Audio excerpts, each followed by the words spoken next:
ক্যামেলিয়াস travel memories YouTube চ্যানেলে সকলকে স্বাগত। আপনারা গঙ্গাসাগর ভ্রমণে এলে কোথায় খুব কম খরচে থাকতে পারবেন তারই তথ্য থাকবে আজকের এই ভিডিওটিতে। আপনাদের ভিডিওটি শেষ অবধি দেখার অনুরোধ রইল। আপনারা দেখতে থাকুন। কপিলমুনি মন্দিরের ঠিক পাশেই আছে এই আশ্রমটি, অখিল ভারতীয় শ্রী রামানন্দ নির্মাণী আখড়া হনুমানগাড়ি গঙ্গাসাগর শাখা। এই আশ্রমটি ভিতরে ঢুকবে, এই আশ্রমে আপনারা কিন্তু থাকতে পারেন ঠিক কপিলমুনি মন্দিরের ঠিক পাশে। চলুন ভেতরে প্রবেশ করি। এটি হলো এই আশ্রমটির মূল প্রবেশদ্বার, আর প্রবেশদ্বারটিও বেশ সুন্দর। এই আশ্রমটির ফোন নাম্বার ডেসক্রিপশন বক্সে দিয়ে দেব, আর আপনারা চাইলে পজ করে দেখে নিতে পারেন। এবার চলুন আশ্রমটির প্রবেশদ্বার দিয়ে প্রবেশ করে সামনের দিকে এগিয়ে যাই। আর এই আশ্রমটি কিন্তু বেশ বড় আর খুব সুন্দরভাবে সাজানো গুছানো। এই আশ্রমটির পরিবেশও খুবই শান্ত এবং স্নিগ্ধ। চলুন আপনাদের এই আশ্রমটি একটু ঘুরে ঘুরে দেখাই।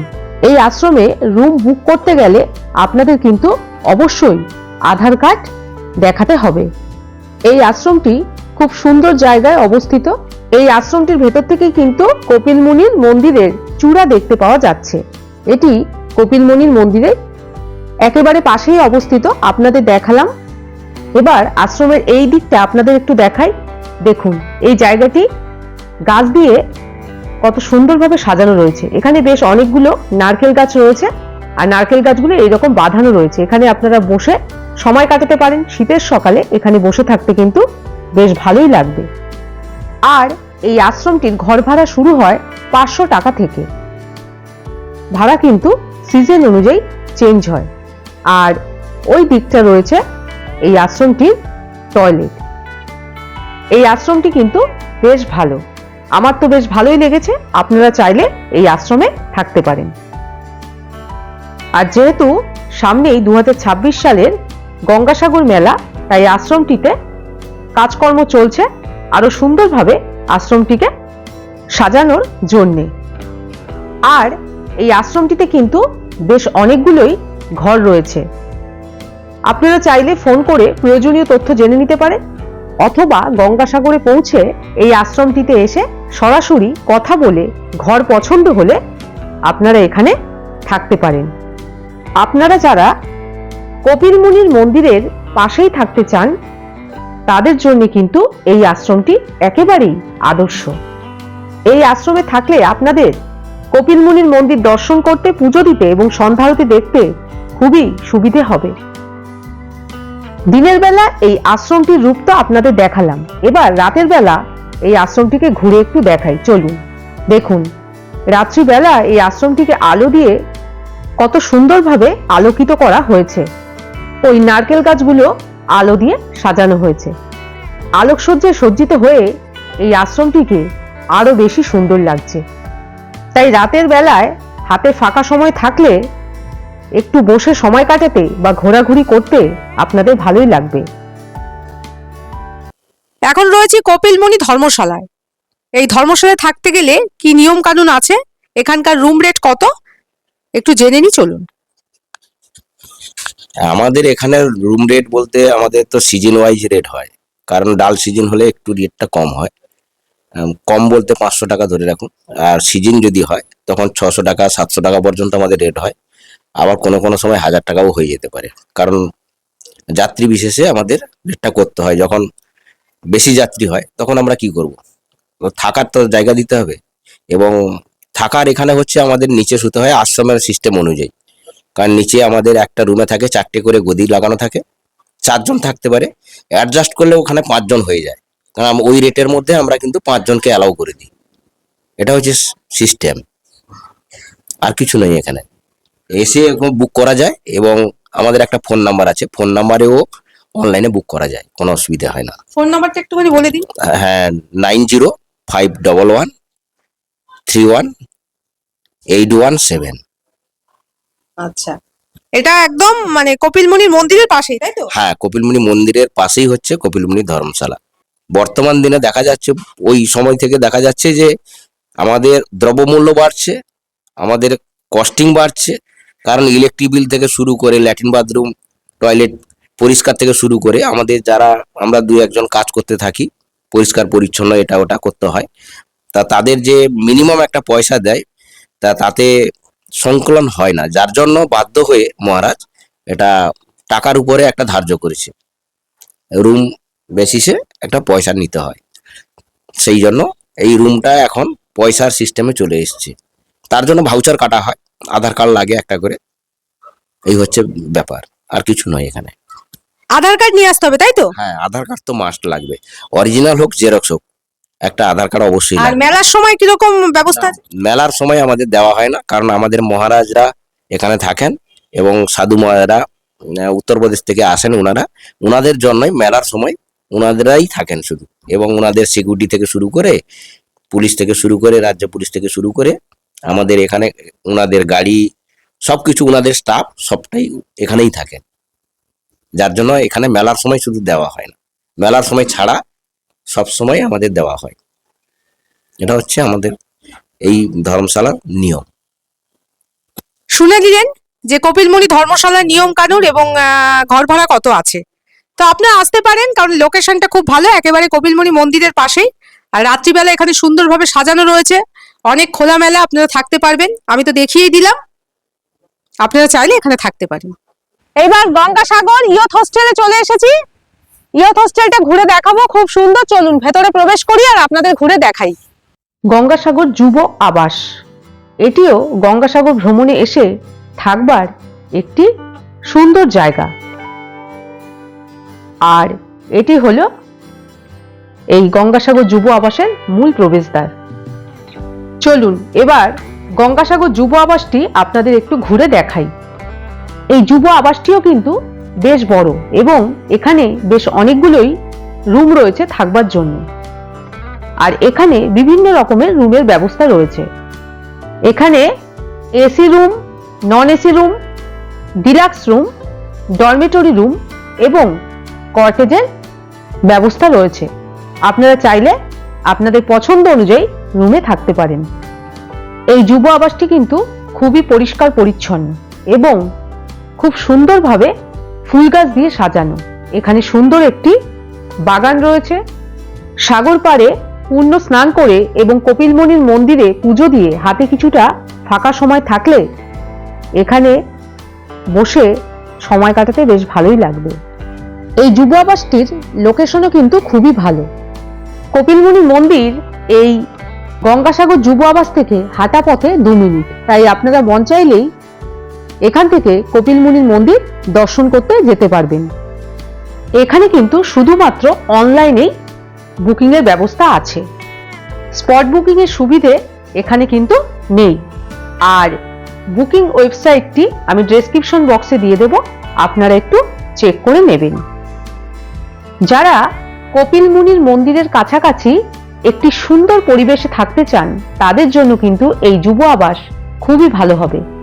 বাইরে থেকে তো যুব আবাসটি আপনাদের দেখিয়ে দিলাম, এবার ভেতরে গিয়ে এই যুব আবাসের কয়েকটি রুম আপনাদের দেখাই। চলুন। গঙ্গাসাগর ইয়থ হোস্টেলের একটা রুম আমি আপনাদের দেখাই। এটা নন এসি রুম, এর রুম নাম্বার হচ্ছে 2। চলুন চলে আসুন, এই হচ্ছে রুম। রুমটা বেশ বড়, পরিষ্কার পরিচ্ছন্ন। রুমে ঢুকেই এইরকম বেড রয়েছে, এখানে 2 জন থাকতে পারবেন। বালিশ দেওয়া রয়েছে, বেড কাভারও দেওয়া রয়েছে। আচ্ছা, এবার এই যে দেয়ালের মধ্যে টাইলস লাগানো, আর এই যে নিচটাও খুব সুন্দরভাবে টাইলস লাগানো, পরিষ্কার পরিচ্ছন্ন। আর এখানে রয়েছে চার্জিং পয়েন্ট, এই যে এখানে মশারি দেওয়া রয়েছে, আর ফ্যান রয়েছে। এই রুমে কিন্তু 2টি ফ্যানের ব্যবস্থা রয়েছে। আর এদিকে রয়েছে টিভি, এখানে একটা টেবিল রয়েছে, 2টো চেয়ার রয়েছে। আর এই পাশে রয়েছে আলমারি। আলমারিটা একটু খোলা যাবে? হ্যাঁ, আলমারি রয়েছে, আলমারিতে আপনারা জিনিসপত্র রেখে দিতে পারবেন, জামা কাপড় সহ সবকিছু। হ্যাঁ, এই এই হলো ঘর, ঘরটা খুবই সুন্দর। এবার টয়লেটটা আমি আপনাদের দেখাবো। টয়লেটটা এইদিকে রয়েছে, এই টয়লেটটা আমি দেখাচ্ছি। টয়লেটে ঢুকেই বেসিন রয়েছে, আয়না রয়েছে, ওয়েস্টার্ন কমোড। এখানে স্নানের জন্য একটি আলাদা জায়গা রয়েছে। এই যে এখানে গিজার রয়েছে, কল রয়েছে, বাথরুম সবকিছুই আছে আলাদা। পরিষ্কার পরিচ্ছন্ন ঠিকঠাক টয়লেট। তো রুমটা আপনাদের দেখিয়ে দিলাম। রুমটা ভালো, আপনারা ইয়থ হোস্টেলে থাকতে পারেন। এটা হচ্ছে একটি নন এসি রুম। এই রুমটির ভাড়া হলো 893 টাকা। তবে ভাড়া কিন্তু সিজন অনুযায়ী চেঞ্জ হয় না। এটি হলো যুব আবাসের করিডোর। এই করিডোরটিও কিন্তু বেশ সুন্দর, পরিষ্কার পরিচ্ছন্ন এবং টাইলস লাগানো। ইয়থ হোস্টেলের একটা রুম তো আমি আপনাদের দেখালাম নন এসি, এবার ডরমেটরি রুম আপনাদের দেখাচ্ছি। চলে আসুন। এটা হলো ডরমেটরি রুম। এটা রুমটা বেশ বড়, আর এখানে 20 বেডের একটা ডরমেটরি রুম। এটা শুধু ছেলেদের জন্যই। 236 টাকা পার ডে ভাড়া, মানে একজনের জনপ্রতি প্রতিদিনের ভাড়া হচ্ছে 236 টাকা। এই বালিশ টালিশ সবকিছু দেওয়া আছে, ব্ল্যাঙ্কেট দেওয়া রয়েছে, পরিষ্কার পরিচ্ছন্ন রুম। হ্যাঁ, রুমে লাইট ফ্যান সবকিছুই আছে, টাইলস লাগানো, মশারি দেওয়া রয়েছে ওদিকে এই রকম। আপনারা চাইলে এই ডরমেটরি রুমে থাকতে পারেন। এই রুমটিও বেশ সুন্দর, পরিষ্কার পরিচ্ছন্ন। আপনাদের তো দেখিয়ে দিলাম। তবে এখানে শুধুমাত্র ছেলেরাই থাকতে পারবেন। এটা ইয়থ হোস্টেল। আর সামনে গঙ্গাসাগর মেলা। এই মেলার জন্য দেখুন রাস্তার কাজ চলছে, সুন্দরভাবে রাস্তা তৈরি চলছে। সবকিছুই কিন্তু মেলার জন্যই হচ্ছে। এটি হলো স্বর্গ আশ্রম। এটিও গঙ্গাসাগরের বেশ সুন্দর একটি আশ্রম। চলুন আশ্রমটির ভেতরে প্রবেশ করি এবং এই আশ্রমটিও একটু ঘুরে আপনাদের দেখাই। এই আশ্রমটিও বেশ বড় এবং এই আশ্রমে প্রবেশের সাথে সাথেই খুব সুন্দর একটি বাগান আপনারা দেখতে পাবেন, যা দেখলে আপনাদের চোখ জুড়িয়ে যাবে। আর শ্বেত শুভ্র এই আশ্রমটি খুব সুন্দরভাবে কারুকার্য করা। এই আশ্রমটির এসি রুমের ভাড়া 1500 টাকা, যেখানে 4 জন থাকতে পারবেন। আর নন এসি রুমের ভাড়া 1200 টাকা, যেখানে 6 জন থাকতে পারবেন। আর 4 জন থাকতে পারবেন এমন নন এসি রুমের ভাড়া 1000 টাকা। তবে রুমের ভাড়া কিন্তু সিজন অনুযায়ী চেঞ্জ হয়। আর এই আশ্রমটির ফোন নাম্বার আমি ডেসক্রিপশন বক্সে দিয়ে দেবো, আপনারা চাইলে পজ করে দেখে নিতে পারেন। আর এখানে কিন্তু ব্রেকফাস্ট, লাঞ্চ এবং ডিনারের ব্যবস্থা রয়েছে। আর এই হলো সেই বাগান, যা বিভিন্ন রকম ফুল গাছ দিয়ে সাজানো। আর এই আশ্রমে বসবারও সুন্দর ব্যবস্থা করা রয়েছে। আপনারা চাইলে এখানে বসে বেশ অনেকটা সময় কাটাতে পারবেন। গঙ্গাসাগরে এসে যারা নিরিবিলিতে থাকতে চান তাদের কিন্তু এই আশ্রমটি বেশ ভালো লাগবে। এই আশ্রমটির পরিবেশ এত সুন্দর যে এখানে থাকলে আপনাদের মন এমনিতেই ভালো হয়ে যাবে। আপনারা শুনে নিন যে এই আশ্রমের নিয়ম কানুন কি আছে, সুযোগ সুবিধা কি আছে, ঘরের ভাড়া কত, সবকিছুই। কলকাতা বস্ত্র ব্যবসায়ী সেবা সমিতি স্বর্গ আশ্রম। আর আমাদের বুকিং হতে হয় কলকাতা পণ্যবী আরমোনিয়াম স্ট্রিটে। আচ্ছা, খাওয়া দাওয়া ভেতরেই? খাওয়া দাওয়া ভিতরে 120 টাকা থালি, পেট ভর্তি খাবার। আগে থেকে বুক করতে হয় না স্পট বুকিং? আগে থেকে বুকিং করতে হয়। এখানে খালি থাকলে আমাদের দেওয়া হয়, রুম খালি থাকলে দেওয়া হয়। ফোনে বুকিং হবে না, ফোনে যোগাযোগ করতে পারেন। বুক তো এখানে এসে করতে হবে? না, কলকাতা বুকিং কলকাতা অফিস পণ্যবী আরমোনিয়াম স্ট্রিটে। Check in check out time কিছু আছে? হ্যাঁ, 10টা আমাদের, যখনই ঢুকবে সকাল 10টা চেক আউট।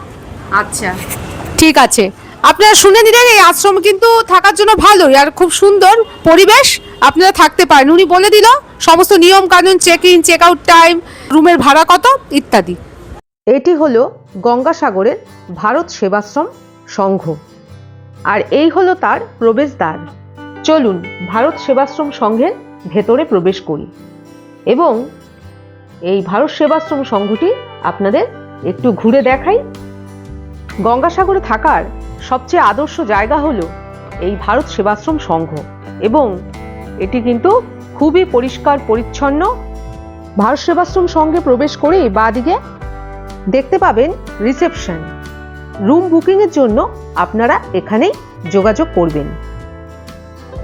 ভারত সেবাশ্রম সংঘে প্রবেশ করেছি, আর পেছনেই রয়েছে এই সুন্দর মন্দির। এখানেই সন্ধ্যা আরতি হয়।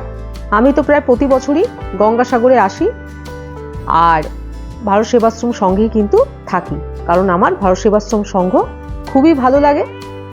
আপনারাও গঙ্গাসাগর ভ্রমণে এলে এই ভারত সেবাশ্রম সংঘে থাকতে পারেন। ফোন নাম্বার ডেসক্রিপশন বক্সে দিয়ে দেব, আপনারা একটু চেক করে নেবেন। আর এখানেও কিন্তু বেশ অনেকগুলোই রুম রয়েছে থাকবার জন্যে। আর এই সাদা রঙের মন্দিরটি তো খুবই সুন্দর, আগেই দেখালাম আপনাদের।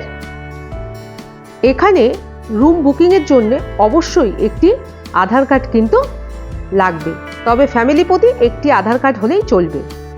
এখানে কিন্তু শুধুমাত্র স্পট বুকিং হয়, ফোনে অথবা অনলাইনে কোনো রকম বুকিং হয় না।